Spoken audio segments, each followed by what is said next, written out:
You know, I had this realization just now. I'm not in a proper setting, but still I want to record this. Otherwise, कई बार ना दिमाग से slip हो जाती है motivation. So I'm recording this. I don't know whether I'll post it or not, but let me record this. What happened कि मैं जिस सोफे पे बैठी हूँ वहाँ पर बैठकर मुझे शाम से स्मेल आ रही है जैसे डेड चूहे की, डेड माउस की। तो आई वॉज थिंकिंग कि यार स्मेल तो आ रही है, बट यार it is a big task.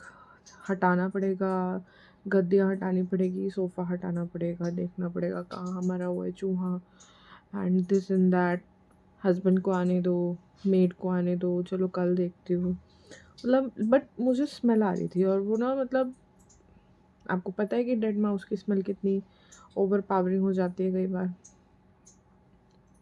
But मैं उस चीज़ से डर रही थी, जो प्रोसेस था उस चीज़ को ठीक करने का, जो प्रोसेस था मैं उससे डर रही थी इन द सेंस कि I was avoiding it for ये रीज़न कि बहुत काम फैलेगा, बहुत काम बढ़ेगा, 111 on timer. But you know what happen, गलती से माय किड, उसका हाथ ऐसे दो कुशन्स के बीच में गया और उसके हाथ में वो माउस आया, dead mouse, and it was very chaotic. मुझे उसके हाथ धुलाने पड़े, मुझे खुद को पूरा क्योंकि मैंने उसे फिर गोद में उठाया तो मेरे ऊपर भी लग गया इधर-उधर जो भी वो गंदगी थी, उसके बाल एंड ऑल, डेड माउस की डेड बॉडी का। और फिर मुझे वो डेड माउस भी हटाना पड़ा, छोटी चूहियाँ थी, माइस कह लो आप, तो डेड माइस को मुझे हटाना पड़ा। बट नाउ अभी इस बात को 1 डेढ़ घंटा हो चुका है। अब मैं इस सोफ़े पे बैठी हूँ, I am feeling very pleasant. तो मुझे जो चीज़ कनेक्ट करने के लिए मिल रही है इस इंसिडेंट से, वो ये मिल रही है कि जो चीज़ें हमारी लाइफ में रॉटन हो चुकी हैं, फॉर व्हाटएवर रीज़न हम उन्हें नहीं हटाते, फॉर व्हाटएवर रीज़न, रीज़न कुछ भी हो सकता है। बट जो चीज़ अब हमें सर्व नहीं कर रही है, कहीं न कहीं उसमें से बाँस आने लगी है, स्मेल आने लगी है, वो situation, emotion, anything it could be, वो डेड है। वो किसी तरीके से सर्व नहीं कर रही है हमको।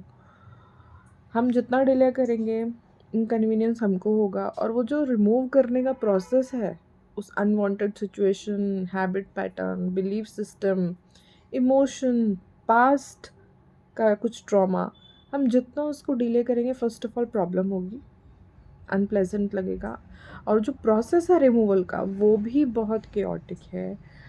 But you know, once it is done, you will feel great, you will feel very good. And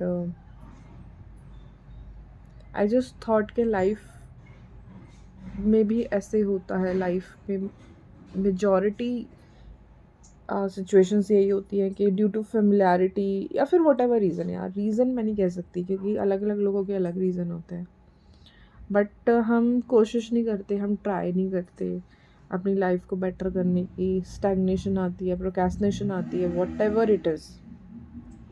but the thing is कि भैया एक्शन लेना पड़ेगा, अदरवाइज़ जो डेड चीज़ है उसकी बास आएगी और प्रॉब्लम क्रिएट होंगी लाइफ में। तो इट इज़ बेटर, जो चीज़ डेड हो चुकी है, जो चीज़ अब आपको सर्व नहीं कर रही, आपको खुशी नहीं दे रही, आपका भला नहीं कर रही, आपके अंदर इम्प्रूवमेंट नहीं ला रही, तो उसको बेटर है कि रिमूव कर दें।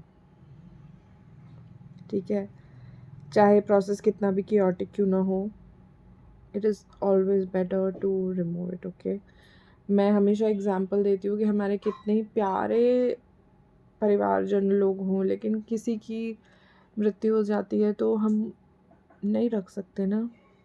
तो ऐसे इमोशंस, फीलिंग्स, पास्ट का ट्रॉमा, ये सब दिखते नहीं है लेकिन ये भी रॉटन हो जाते हैं। इनकी स्मेल नहीं आएगी लेकिन आपकी लाइफ में आपको क्यास रहेगा, हमेशा सेटिस्फैक्शन नहीं रहेगा, पीस नहीं रहेगा कभी भी। तो इस इन्फ्लुएंस को, इन दोनों चीज़ों को जो से जोड़ा गया है, समझो, आई होप समझ में आए, हेल्प हो, इसी पॉइंट ऑफ व्यू से रिकॉर्ड कर रही हूँ, लेकिन ये नहीं पता कि पोस्ट करूँगी नहीं करूँगी, क्योंकि बिकॉज आई एम not